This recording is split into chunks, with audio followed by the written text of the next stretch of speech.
Now let me introduce our wonderful student panelists. I'm going to introduce each one, and as I introduce you, please come up and take your seat.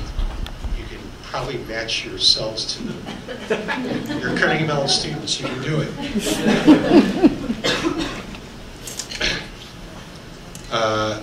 Pranay, is that correct?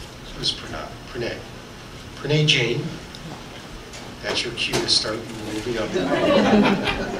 Is a senior from Dallas. He's pursuing a dual major in electrical, computer engineering, and biomedical engineering. He's a community advisor for Stever House. That's our green dorm. Member of the SIGEP fraternity, Mayor, the Indian Student Association, the South Asian Student Association. He's involved in Bhangra in the Berg, one of my favorite organizations. It's terrific. And he was on the Student Homecoming Planning Committee. He's accepted a job at GE Healthcare when he graduates. Congratulations, Pranay. Lydia Remington is a senior from Fairfax, Virginia. She's majoring in public policy and management. She's the lead Highland ambassador with University Advancement, RC cheerleader, a member of the Tri-Delt sorority. She's currently evaluating her options, as they say, in terms of whether she goes to graduate school or takes a job. Nisha Phatak is a senior from Pittsford, New York. She's pursuing a dual major in statistics and professional writing. She's a dancer with our Dancer Symposium, a member of the Indian Student Association as well, and Kappa Kappa Gamma sorority. She's also an Andrew Carnegie Society scholar, and she's accepted a job with Majestic Research, an equity research firm in New York City after graduation. Jake Mohin is from San Jose, California, and he brought his own cheering section. He's a senior majoring in chemistry. He's been very active on campus as a member also of the SIGEP fraternity. Two SIGEPs here, and we'll see the secret handshake later on. He's the head mechanic of the SIGEP buggy team, and I understand you got 2 buggies in the finals. Congratulations, Jake. That's terrific. He's a member of the jazz ensemble. What do you play? Excellent. Tenor? Alto. So he's a multidisciplinary. He's an admissions tour guide. Good thing. I like reading tours. On the Chemistry Student Advisory Council, and he's been accepted in Carnegie Mellon's PhD program in chemistry. Congratulations, Jake. Sarah Sheikh is a senior from Fremont, California. She's also pursuing a dual major, in her case, business and political science. She's a member of Mayor, the Indian Student Association, and the South Asian Student Association. A member of the Political Science Advisory Council. She received a 2009 Alumni Association Student Service Award. These are, we only give out actually fewer than a handful of these every year in recognition of all that Sarah has contributed to the university.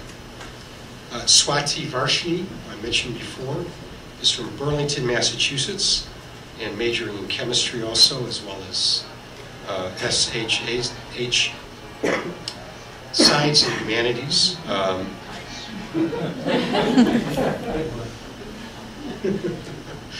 That's the only worst thing that is actually when you're speaking, which has happened to me before.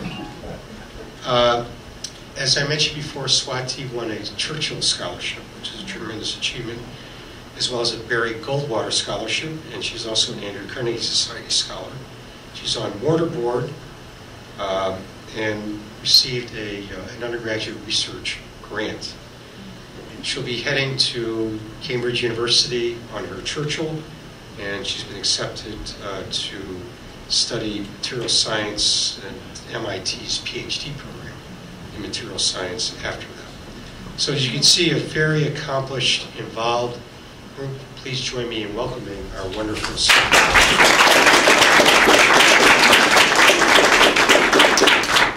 Okay, I'm going to start with a question.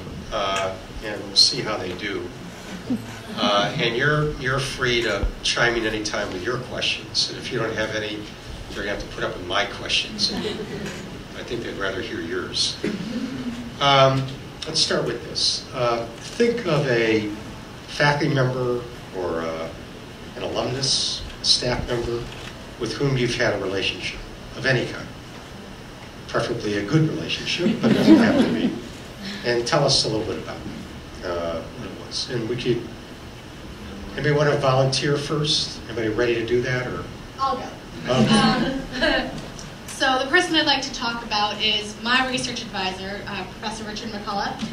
So Rick is just like this guy, some random guy that Karen Stump, who is the chemistry undergraduate advisor, decided to set me up with to do research because she knew I was interested in it. Turns out this guy was the dean of the Mellon College of Science at the time. 2 months later, promoted to be vice president of research, which is where he is currently. But Rick McCullough, beyond all the stuff that he does for the university, starting his own companies, making millions of dollars doing this and that, always takes the time to be a fantastic mentor to his students and even to his undergraduate students who are just puttering around in the lab that he can easily pass off to a postdoc or a graduate student. And I think it's very, very telling that I can say that I have a research advisor who is the vice president of the university, but also one of my best friends. Nice. Thank you, Swati. All right, now we'll go down the line. Now you're ready, right? Pranay? Yeah, I've worked with a lot of different faculty members through being an RA, through being a CA, or whatnot. But I think the one that kind of speaks to me the most is we started this program, I think 3 years ago, called Big Questions. Keep talking. We started this program a few years ago called Big Questions in the residence halls, and we have a faculty member actually come to the residence halls maybe once a week, twice a week, depending on different things, and we just sit around in a circle and talk about big questions like what is life, what is love, what does it mean to call something home. We talked about a lot of different things, a lot of different topics, and so we kind of started the pilot program a few years ago, and we've had one faculty member, Kunal Ghosh, who is a faculty in physics and works with a lot of the first years, and I've been in the first year dorms my whole time here.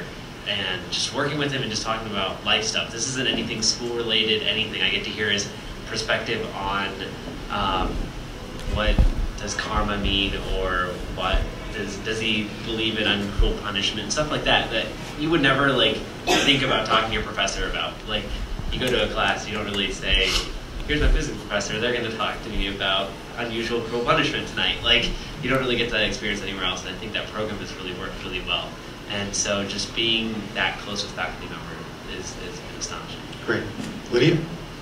Yes. Pull the mic over to you. I'll use this one.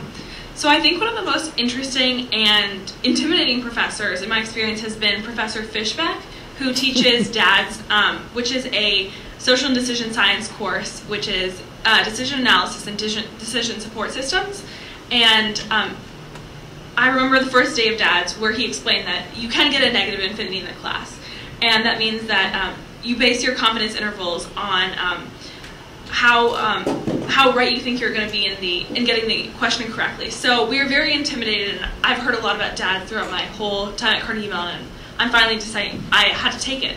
So coming into his office, you see his desk is made of an old pilot seat. So it's very interesting, and he has a completely different perspective than a lot of other professors here at Carnegie Mellon. But he has been so amazing at telling stories and integrating his own life into the class that it's not just about learning this course and about deciding and everything that is amazing about DADS, but it's also about his life, and he has connected students in such an amazing way that it's really exciting. Great, Lydia. Thank you. Nisha? So, I think the best relationship I've ever had with a professor is my advisor, Professor Oded Meyer in statistics. He advises all the undergraduate statistics majors, and I guess what just makes him stand out is that He's the type of professor and advisor who wants to teach straight from the beginning. A lot of advisors teach like the higher level, 400 level courses and things like that. He teaches introductory statistics. Like the first stat class that you will take at Carnegie Mellon is probably going to be taught by him. And I think he just makes a huge impact that way by putting the focus on everybody, not just people who are majoring in statistics, because almost every student at Carnegie Mellon has to take at least one semester of statistics while they're here. And because of that, truthfully, I came here as a math major and ended up switching into the statistics department primarily because of him.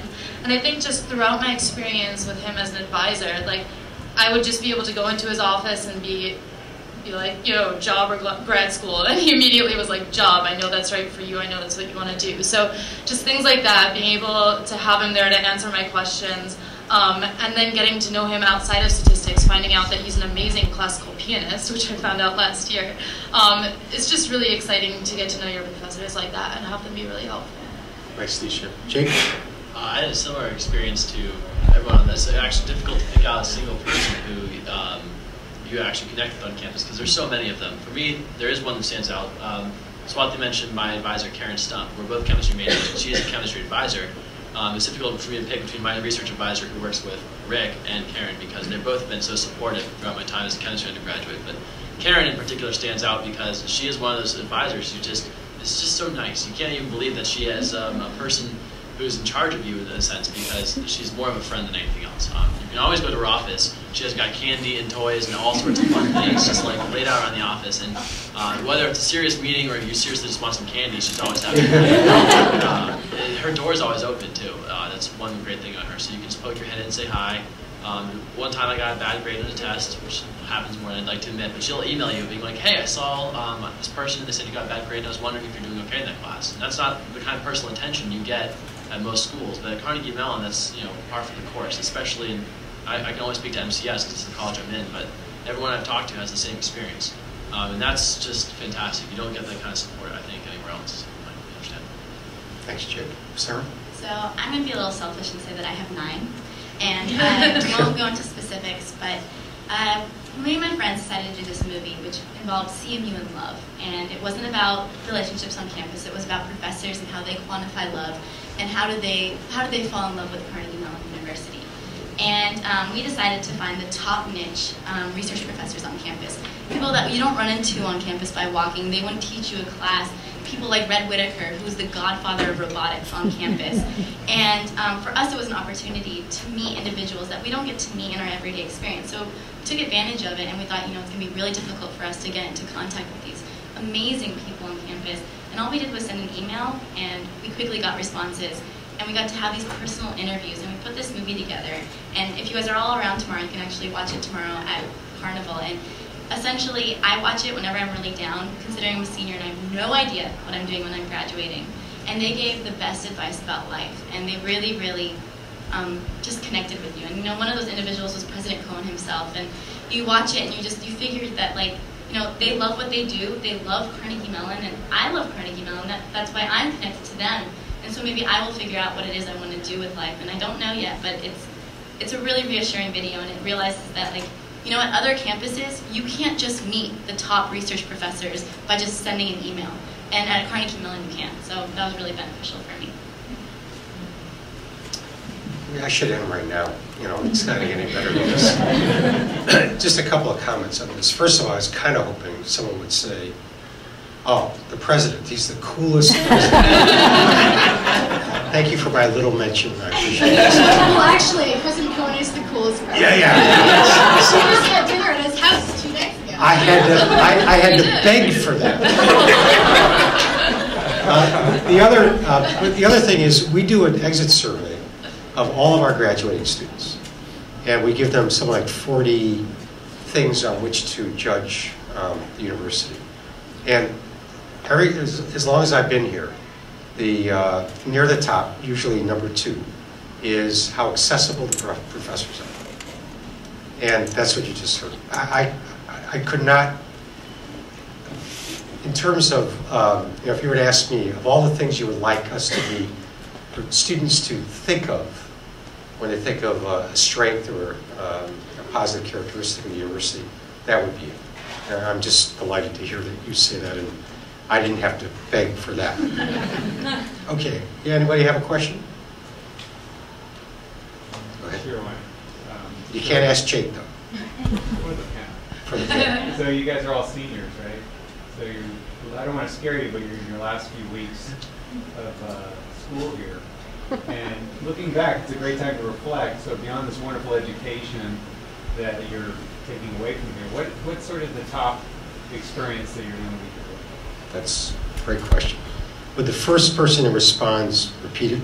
Sarah, are you ready to start? Maybe we'll go this way now.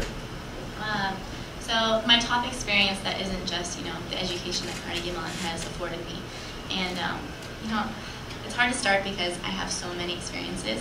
But I think one thing is the community that Carnegie Mellon has given me, and it's the people around me. And I know that everyone says, the relationships that you bond in college are the relationships that will last you a lifetime.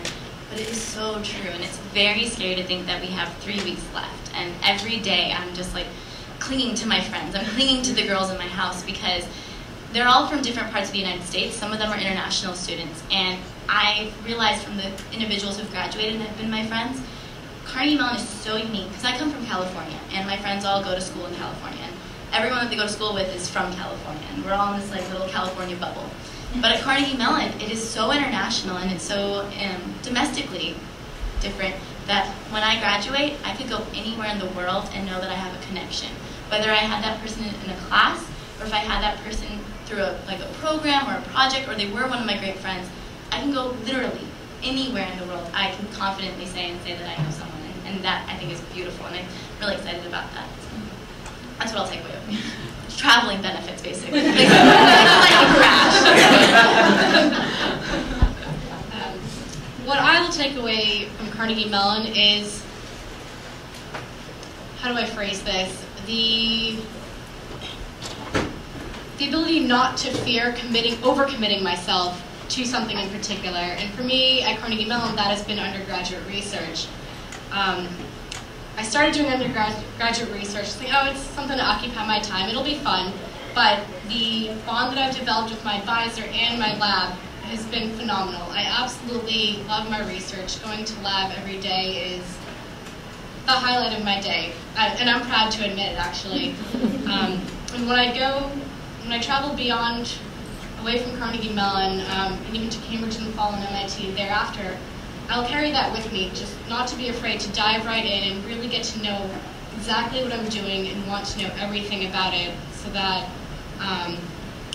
just beyond being a student, I can be that top research scientist and use that to carry my career forward.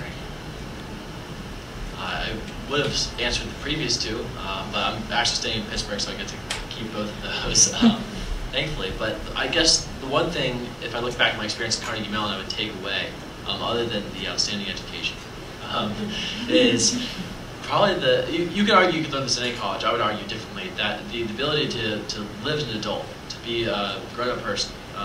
There's so many skills you learn at Carnegie Mellon that you probably couldn't learn other places, like, for instance, time management, for one.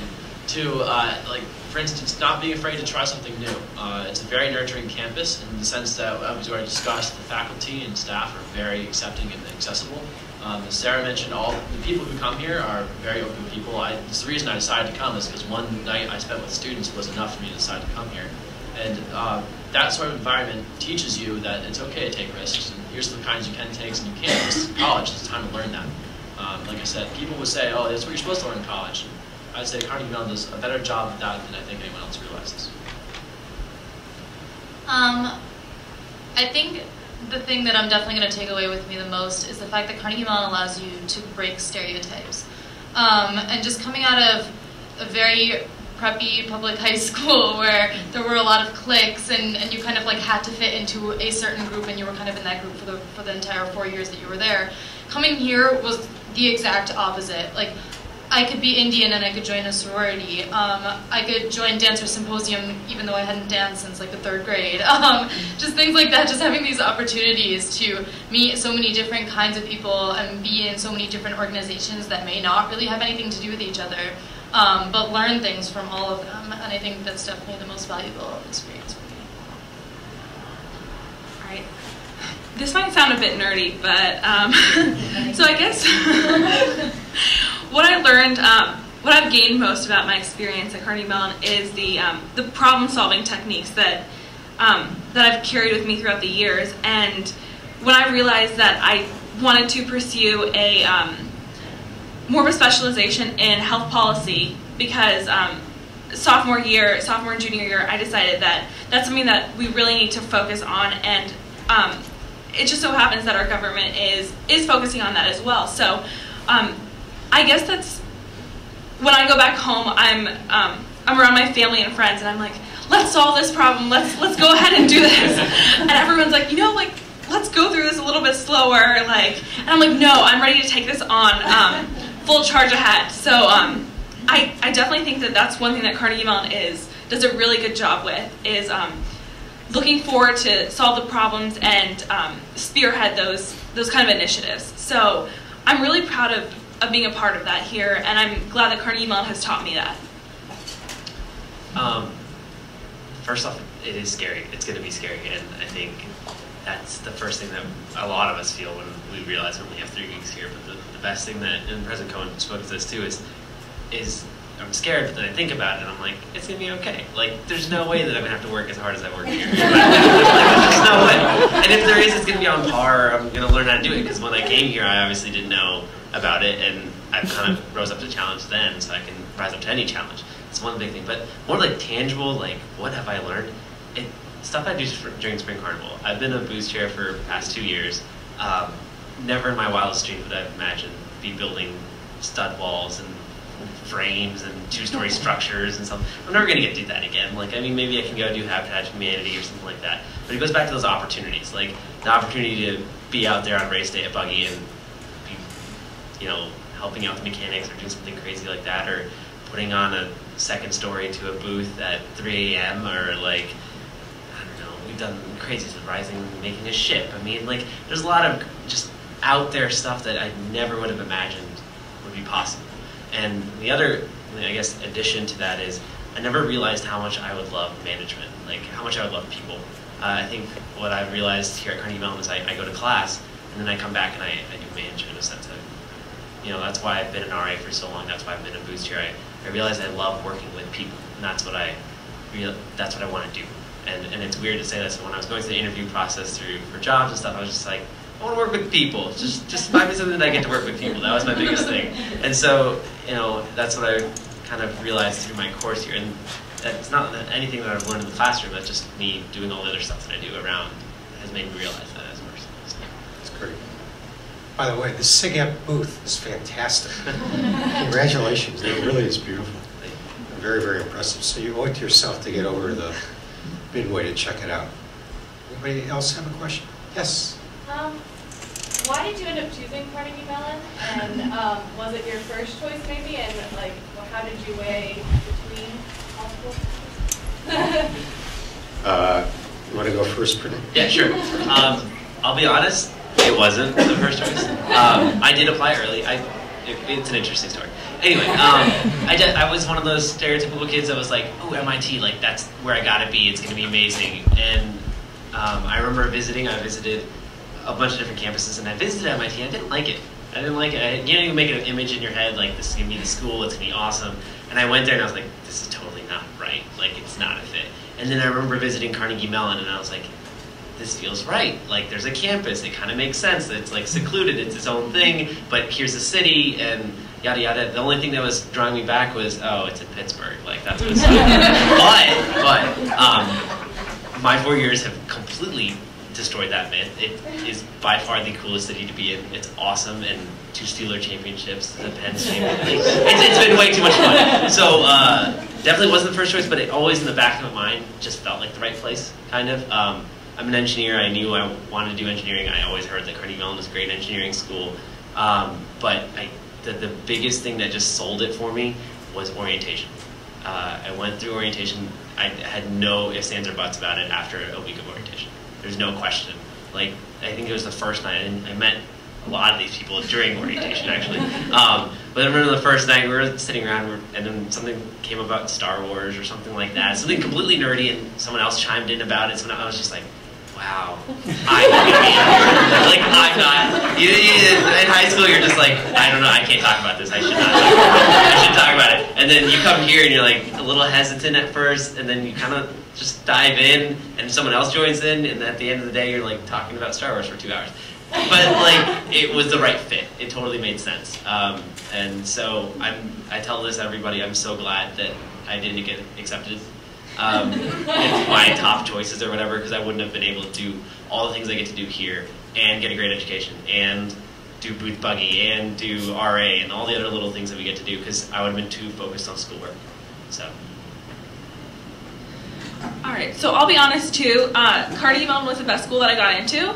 So I'm from Virginia, and I wanted to. I'm the oldest of 5, so I wanted to get away from my family, and so I decided that Carnegie Mellon would be a good choice because it was far away, but it was still close enough that I could go and visit. And it wasn't UVA where all the people from my high school were going, because I did international baccalaureate. So I decided that I wanted a little bit of a change. So I went and visited Carnegie Mellon, and I completely fell in love with all the people here and the campus. It was just a perfect location, so that's why I decided to go to Carnegie Mellon.